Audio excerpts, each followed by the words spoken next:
Happy Devil's Wednesday. This is the State of the Fan Address presented by pucksandpitchforks.com. Going a little old school, going back to the original intro bumper to this fine program, episode 312. I'm your host, Sam Wu, here with the editor-in-chief, Nick Villano, streaming live on Facebook Live, YouTube Live, X Live, and Twitch on the Let's Go Devils Network. Coming to you live from the bunker in an undisclosed location in beautiful New Jersey and South Jersey as well.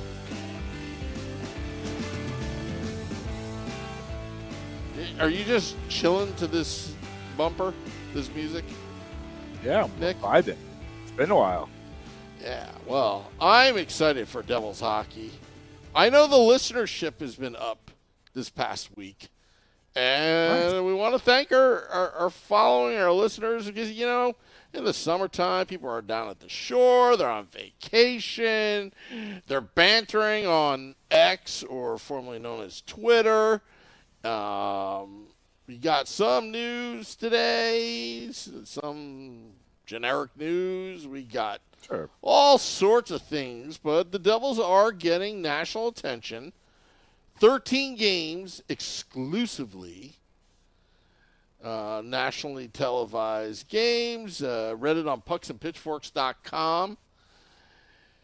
What are your thoughts about that? I mean, I think it's a good thing. I know a lot of people say they prefer their, you know, in the past, Bill Spalding or Cangelosi and Doc Emmerich, and now Don LaGreca. I have a couple of thoughts.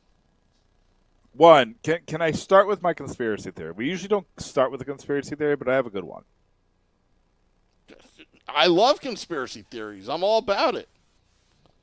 The Devils don't have a home game that's nationally televised. Right now, they do change the schedule a little bit, you know, to flex some games once in a while, but the Devils don't have a home game that's nationally televised until March. They're all away games. My conspiracy theory is we've all heard about the financials of MSG. I wonder if they said, hey, if ESPN or if TNT wants to send their crew to St. Louis, if they want to send their crew to Edmonton, if they want to send their crew to Los Angeles, I don't think Los Angeles on. If they want to send it to Chicago, we'd be okay with that. That's fine. We'll live with that. And you know, it cuts into the bottom line of MSG of how much they're spending. I was curious that the Devils have 13 nationally televised games. Which, again, it's not abnormal because it's exactly the amount that they had last year. But I'm trying to find the list again. But a team like the Islanders is 10. The Mammoth have 11. The Sharks have 6. Seattle has 9. Nashville has 2. Carolina is 10. Carolina is 10. That stands out. Buffalo is 7. I know Buffalo's bad, and Anaheim's bad, but they only have 5.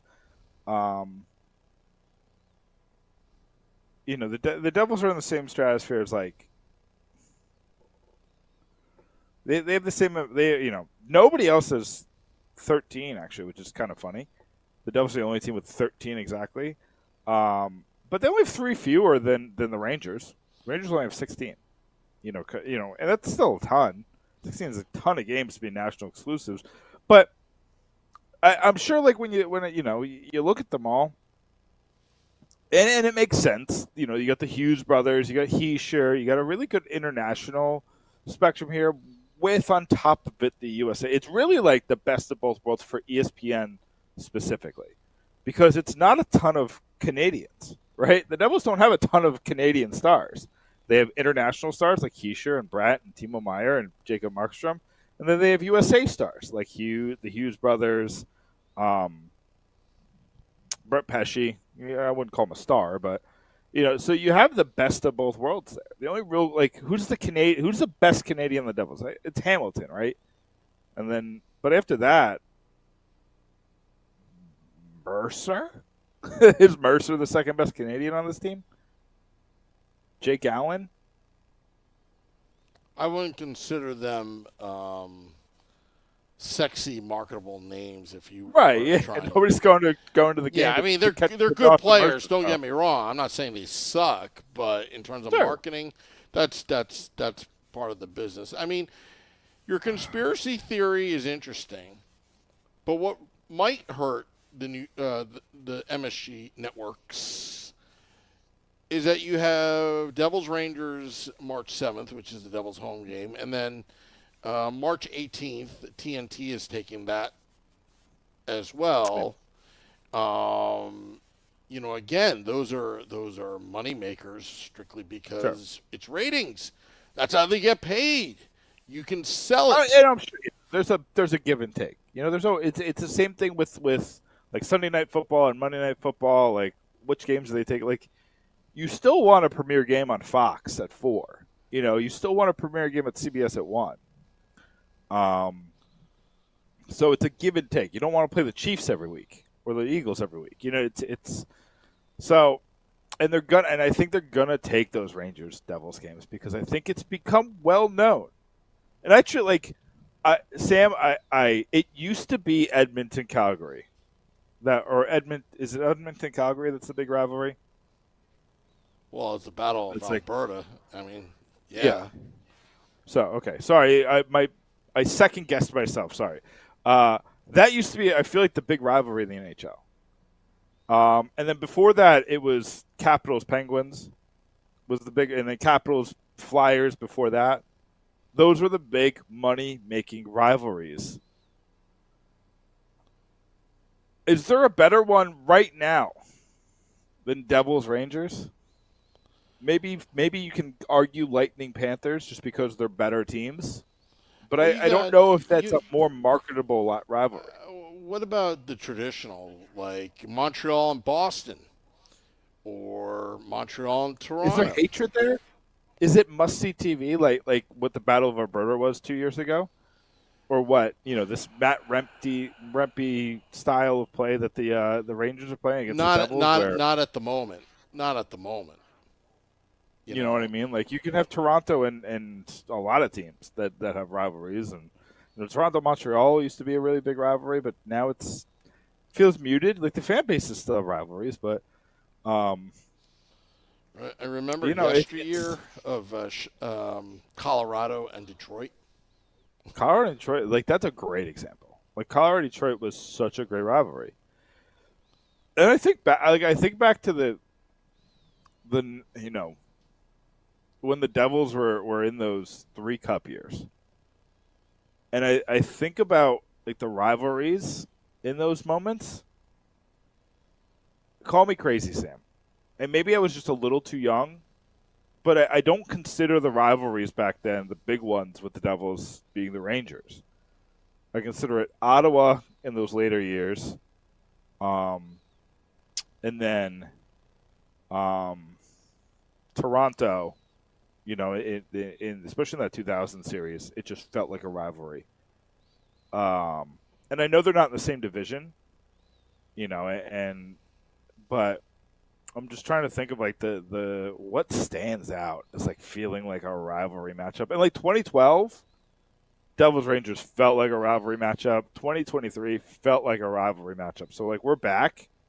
But I'm thinking about those dynasty years. I just think the Rangers were kind of bad, right? Am I misremembering this? Well, They bought a lot of players. Well, I mean, look, the early 90s and the mid-90s was fierce. I remember going to those games, both Madison Square Garden and at the Meadowlands. The fans were fighting in the stands. The players were fighting on the ice.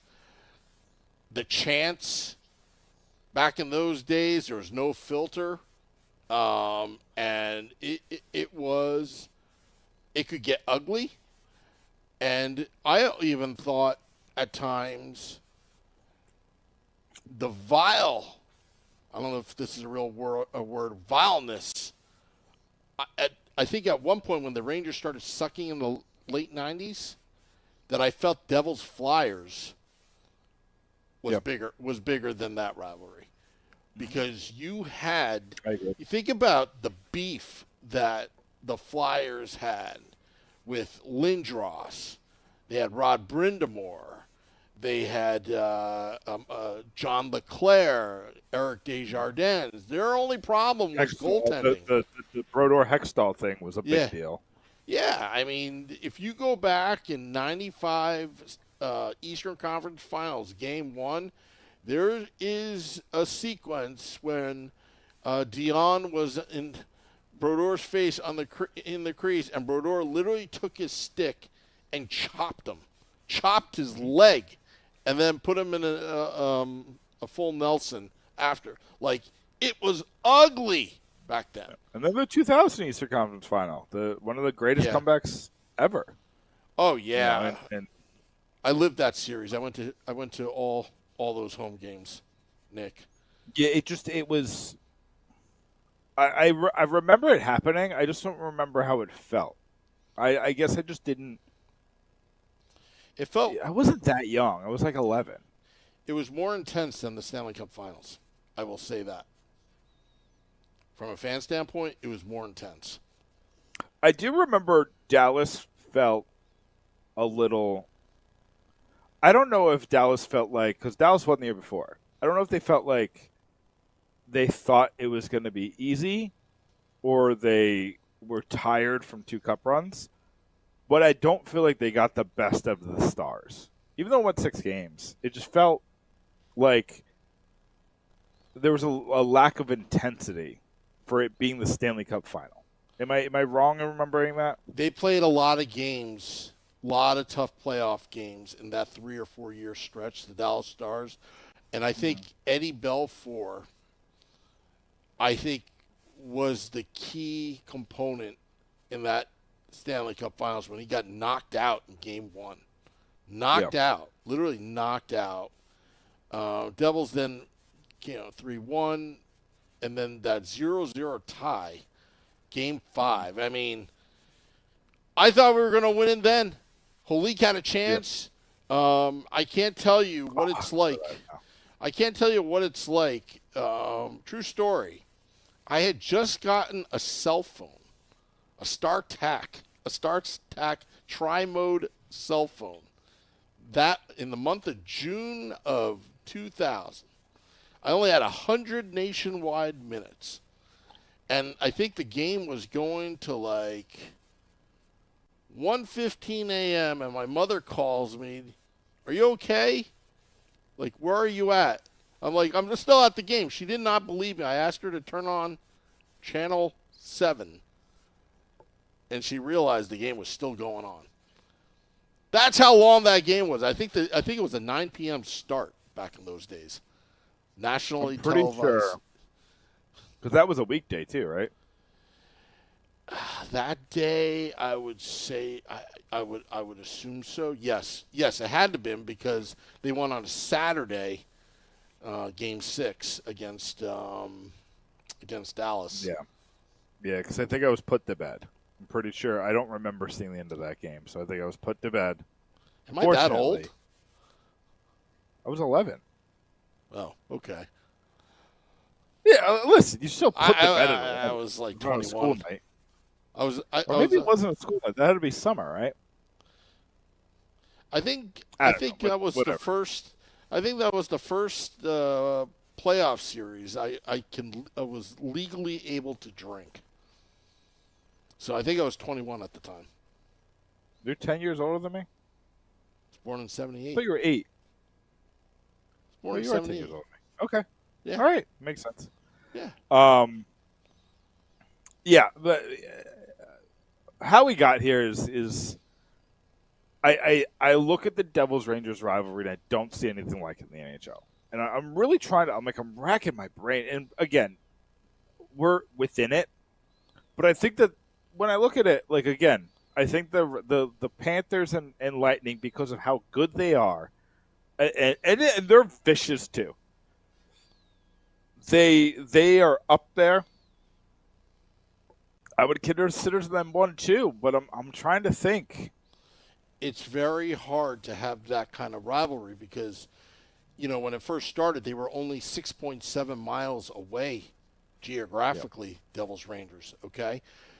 Other like leagues like the NFL, Jets Giants, it's a back page rivalry. They're not in the same division. It's just bragging rights. Yankees Mets, at the moment, they're in two different leagues, two different divisions. Not the same. Let's go with what is our basketball? Again, I guess the Nets and Knicks. I mean, are they really a rivalry? I don't know. But this one, I feel like Celtics Lakers is the basketball one. well, I think the Devils got off on the bad foot with the Rangers because of territorial rights. I mean, that whole thing, just moving a team from Colorado to the Rangers' backyard, and then look at all the teams that were there. You got the Flyers, the Islanders. The Islanders were winning Stanley Cups, and then you had the Hartford Whalers. You got four teams in a 100-mile radius. Insane. Absolutely insane. Right. Yeah, and it's funny because you're seeing a lot of people talk about realignment, and everybody has a different alignment for the Northeast corridor and then East Toronto, because you could kind of go in a couple different ways. It depends on kind of like, do you want to put Pittsburgh more with the Midwest? Do you want to put Washington and Philly kind of in a South region? But what you always end up doing is you connect the Rangers, Flyers, or the Rangers, Islanders, and Devils, because they're this far away between the three of them, right? With the Rangers being in the middle. And I think the Rangers and Devils will always have a rivalry now because the fan bases have too much access to each other. Yeah. I get so many comments from Rangers fans just talking on my post for nothing. And listen, I try my best to not specifically talk just about the Rangers. I'll talk about the Rangers and make fun of them, but I'll do that about Boston, about Montreal, about other teams as well, just because I'm trying to create a metropolis of takes on my Twitter account, on the Pucks and Pitchforks Twitter account, I guess more specifically. But there are Rangers centric accounts that only talk about the Devils, how much they hate the Devils, or jumping in the comments of Devils centric accounts, and that is where the rivalry is, when it consumes you as a fan. When your second favorite team is the team playing your rival, that is the mark of a true rivalry. Like there's here's the thing, Sam. My second favorite team is the team playing the Rangers every night. My third favorite team isn't the team playing Philly, or even maybe to a point at Carolina. I think Carolina is the second biggest Devils rivalry in it right now. And it's a little lopsided. I will say this about the Carolina rivalry. As far as the playoffs go, Sam, the Devils have had the short end of the stick twice. These were two series that were handed to Carolina on the silver platter, and good on them for taking it. Like, you can only face the opponent that's in front of you. But the Devils came off a 7-game emotional series with the Rangers in 2023 and had one day off before going against Carolina. Carolina had a nothing series against a terrible, was it Washington? I think it was a terrible Washington team, like a dreadful Washington team. And easily beat them in 5 games, just kind of like basically put their feet up and coasted. And they had 5 days of rest going into that series. The Devils were like drained in game 1. They had nothing to give. And I think they got stomped out. And they finally got their legs in Game 3, but Lindy Ruff made the really poor decision to stick with Vitek Vanacek instead of going back to Akira Schmid. And I truly believe that lost them the series. Again, they probably would have lost with Schmid, but Vanacek was not good in Game 3, and he stuck with this guy. But again, and then last year we know what happened. Sam, we could have tried out for the Devils and might have played a playoff game. Chalowski was in games. Seamus Casey got into a game. It was the injuries were unlike anything I've ever seen for a playoff team before. The Devils were keeping it together with sewing kits and Scotch tape, and I don't want to say I want to see Carolina this year. Because I'm going to be honest, Sam, like I've said that before and it's bit me, but I will say this: I'm curious before we go, because this kind of transitions into this. Jay Fresh, who's a former guest on the Let's Go Devils podcast, he put out his predictions for all the divisions. He has the Devils and the Hurricanes tied at the top of the Metro with 104 points. I think that's not counting Luke Hughes' contributions because it's about current depth chart. Maybe it does. I'm not entirely sure. I asked for clarification. I haven't gotten it yet. What do you think about that? Let's say it does count Luke Hughes. What do you think about a 104-point prediction and tied for the Metropolitan Division lead? I think it's kind of accurate. That's how I don't think it's that. I commend him for that prediction because it's look, if the Devils and Carolina were to play again, odds are I think the Devils will take the series. Not because I'm a Devils fan, just something has got to give. By the way, Novozinski putting that pictures of Nemitz bulking up, beefing up, has me excited. Definitely has me excited. Yeah, I think Nemitz is going to be good this year. Not great. I think he'll be good. I think he'll be so good. We want consistency. We want consistency. I'm not expecting Norris Trophy. I'm not expecting him to be a savior. I just want consistently on the blue line and being healthy. That's the best he can do for the team. Be an NHL player. Yeah. That's all I want. Be an professional NHL player. Not a problem, a professional. Well, and we're talking about strictly on the ice. Because I haven't heard anything. I mean, the off the ice stuff. I think he has a chatty agent, and I think that's. No, I was hearing stuff like getting to practice late, all that stuff. I think that's all behind him now. The immaturity of a 20-year-old. Sure. I'll give him a pass on that. I've been pretty hard on him only because I wanted Logan Cooley, and it was the second overall pick. It comes with criticism. But to be constructive, he's a young kid, and the pass is pass. He showed up in the playoffs, and we finally got a glimpse, hey, if he plays hard and is consistent and has a little confidence, he can contribute to that blue line. Yep. Here's what you really need to see, Sam, because here's the thing. When he struggled last year, it was because of the injury, but when he struggled, I dove into the 2023-24 numbers because the eye test said he was good.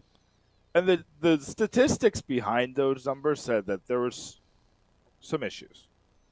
And these are things you expect from young defensemen, especially ones who are playing the NHL early or too early.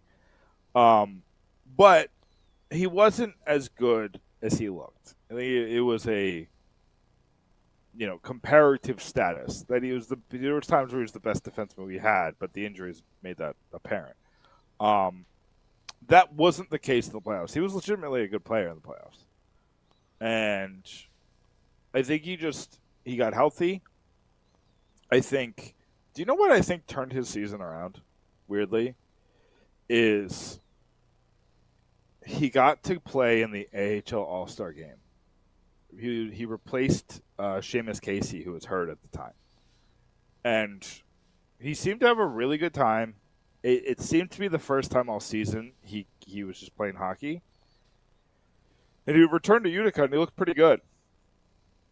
And there was some hope again from those last couple of weeks, and then he played in the NHL with all the injuries, and he looked good. So I think you come into camp, and you make him earn it, because somebody's got to take that Johnny Kovacevic spot.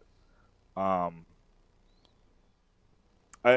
said this. I've said this so many times on this podcast. I finally wrote about it on Pucks and Pitchforks. There's an article on my prediction on when Johnny Kovacevic is back. But just spoiler alert, there's much more in depth. You can get my reasoning on pucksandpitchforks.com. But I think Kovacevic is out till January. I think that's when he comes back. Which is also why I think, we haven't talked about Luke Hughes at all. I think the Luke Hughes thing will figure itself out because of the Johnny Kovacevic thing. I think Johnny Kovacevic, I think there's a deal on the table where the Devils get Johnny Kovacevic's medical. They see it's not a 1 month thing, it's a 4 month thing. And they say, okay, we have the ability to go over the cap without trading Palat or without trading Mercer. Let's do that, and then we'll figure it out later kind of thing. Excuse me. But I think that also gives an opportunity for Nemitz to really steal that spot. I think he's going to come into camp ready to dominate. I think he's going to be a much tougher player. I think he's going to be a little bit sharper. And I think he's a guy. When they drafted him, I thought he was going to provide a little bit more offense.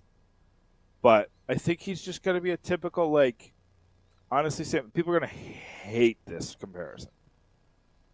But I think he's going to be a Damon Severson type.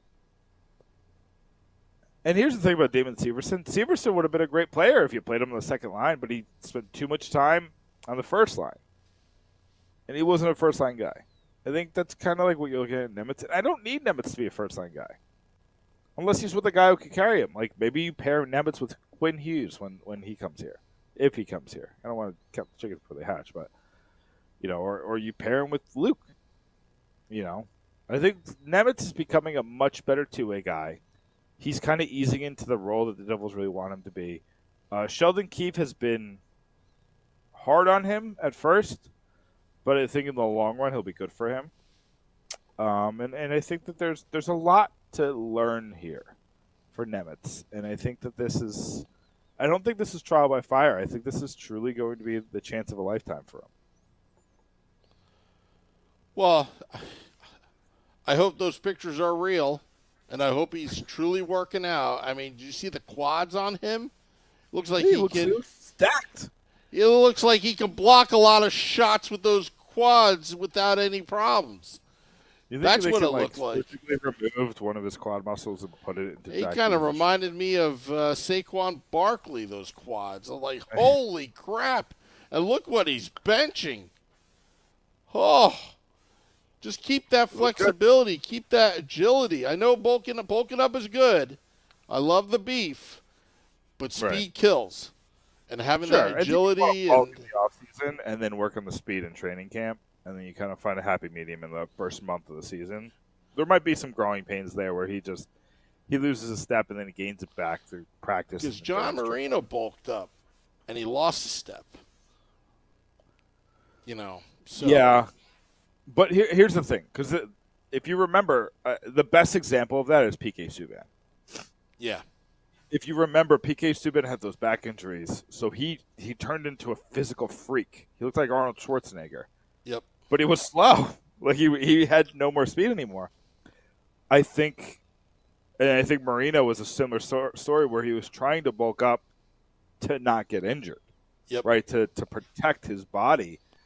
But you lose a step when you do it that way. Nemitz is bulking up to be more physical on the ice. So I think that there's, and you look at some of the exercises he's doing. People criticize me because I thought it was funny, the pictures they picked. I wasn't commenting on the exercise he was doing as far as like optimizing NHL effectiveness. I just thought it was kind of funny the pictures they picked from a creating social media posts point of view. So, but I again, you look at some of the exercises he was doing. He's doing a lot of weight. He is bulking up. The other thing, I don't think speed is like necessarily his biggest factor. I'd be a little bit worried if Luke Hughes came in looking like Arnold. Because speed is such an important part of his game. Now it just needs to be a good hockey player. That's all I need from him. Yeah, Metalander says the speed kills errors. Over. Agree but disagree. I feel you need both now. So Nico Hischier did an interview with The Athletic during he's on that NHL media tour right now to promote the games in Milan. And he talked about that. He talked about how the Devils are trying to figure out, they know that they're fast and they're one of the fastest teams in the league. They're trying to adapt that to a playoff style of hockey. They don't want to lose their speed. And I think that was the mistake that Tom Fitzgerald made last year, was that he needed more grit. But he did it while losing speed. This year, he got gritty players. Connor Brown is a gritty player. I'd even argue that at times Evgeny Dadonov is a gritty player. I think Gritsik can play gritty in the right place. He was playing third line sometimes for Ska in the KHL. But they're all, like, Gritsik isn't fast, but he's athletic. He's agile. He's got good feet. But Dadonov is pretty fast, and Connor Brown is really fast. So you're adding fast forward. Yeah, I agree with your assessment about Fitzgerald adding the beef last offseason, but just remember, in my opinion, the Devils had almost zero beef, zero grit in that department. See, I want to disagree with you just on one front.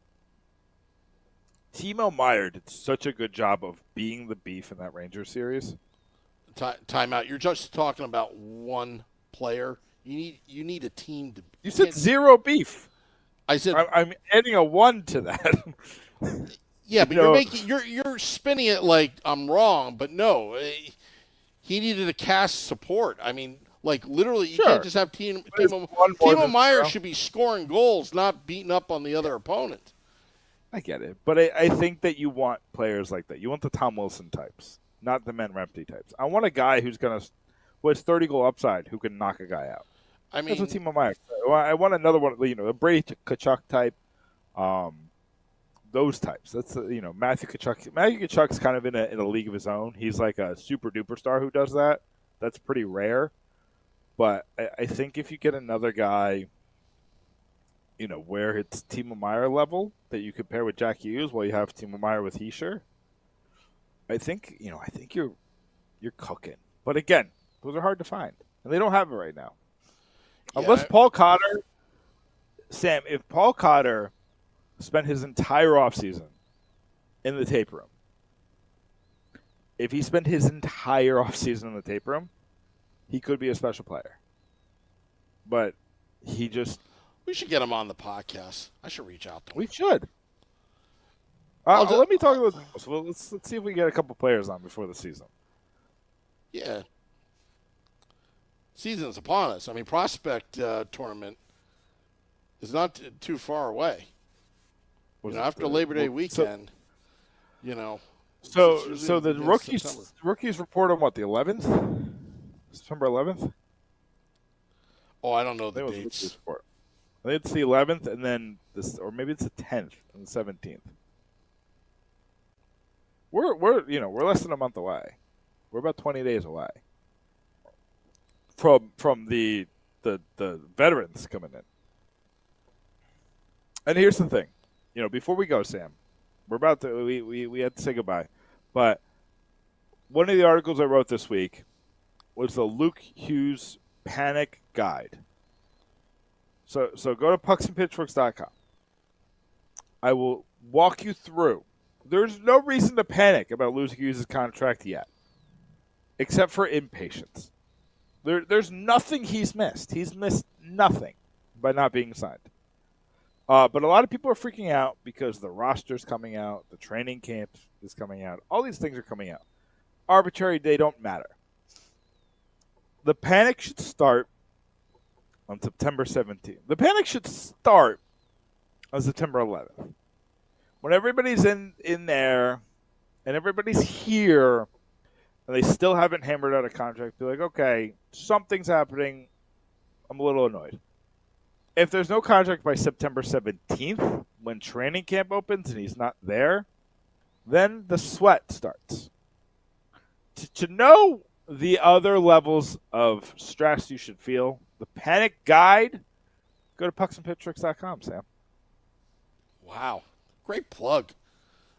I'm going to have to go to pucksandpitchforks.com after this podcast. I'm going to be dropping the podcast at midnight. Programming note, the Sunday edition of the Let's Go Devils podcast, because it's Labor Day weekend, will be moved to Monday instead of Sunday. Oh, I love that. Monday night. So just to let you know, we want everybody to enjoy their Labor Day weekend. Have a good time. I'll be in State College on Saturday, Penn State, Nevada. More importantly, Penn State, Nevada. I might do a woo report from the tailgate if I'm able to. You know, Penn State. You know, it's like a tiny little town till football, and it's like the third largest city in Pennsylvania that day. I know, it's funny. It's pretty funny, actually. Yeah, because what is it? It's like you could fit 110 in there. Yeah, but now the renovations that are going on, I would say 107 Okay. to 109 I mean, right still, now. that's bigger than most cities outside of Philly and Pittsburgh. So Yeah. What do you compete with, Harrisburg or Beaver or like, I don't even know. I don't know, Altoona. Probably some of the suburbs. Yeah, probably some of the suburbs of like Media. It's probably Media or like Scranton. I don't know how Scranton, big Scranton is. Yeah, it's probably something like that. I'm sure Williamsport is one of those small towns that Little League Baseball. Another one. It turns into like 100,000 people in the Little League World Series. Yeah. Crazy. So, yep. But anyway. Oh, and also PucksandPitchforks.com. one last note.